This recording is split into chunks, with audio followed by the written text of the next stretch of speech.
Guys, কেমন আছেন? এই যে আপনাদের মাঝে এসে পড়েছে আবিদ। এখন আপনাদের সামনে একটা কথা বলবে, যেটা কথা হলো একটি বাচ্চা যখন না খাবার খাবি তখন এই খাবারটি ধুয়ে দিতে হবে, তখন পরে এই বাচ্চাটি খাবি। মায়েরা তো আগে খাওয়ানো যাবে না, বুঝছেন? তখন যদি নাও খায় তাহলে এই একটু মারবেন না, কিছু করবেন না, হ্যাঁ পরে খাবে বাপ। তখন হ্যাঁ না খাক ওকে, তাহলে আমরা তো জোরাজুরি করবো কেন? হ্যাঁ নিজের ইচ্ছাতেই খাবি।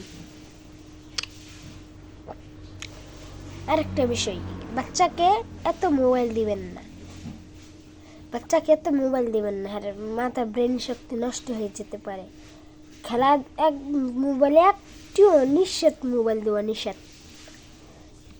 বাচ্চাকে খালি সাইকেল চালাবার দিবেন না, খেলাধুলা দিবে। খালি বিকালে বেলা একটু খেলবার দিবেন বিকালবেলা, আর হারের দিন পড়বি। স্কুলে যেয়ে যদি দুষ্টামি করে, পড়ালেখা না করে, তাহলে স্যারে যা জিগাবেন, স্যার আমার পোলা কি পড়াশোনা করছি। স্যার যদি আপনার পোলা ভালো করছে তাইলে কিছু করবেন না। আর যদি দেখেন খারাপ বলছে তাহলে তো একটু লাগবেই। আর যখন ফুল্লা রেজাল্টে বালা করবে, আমাদের মা আমাদেরকে অনেক খুশি। আর যারা রেজাল্ট অনেক খারাপ করে তারা অনেক খারাপ করে।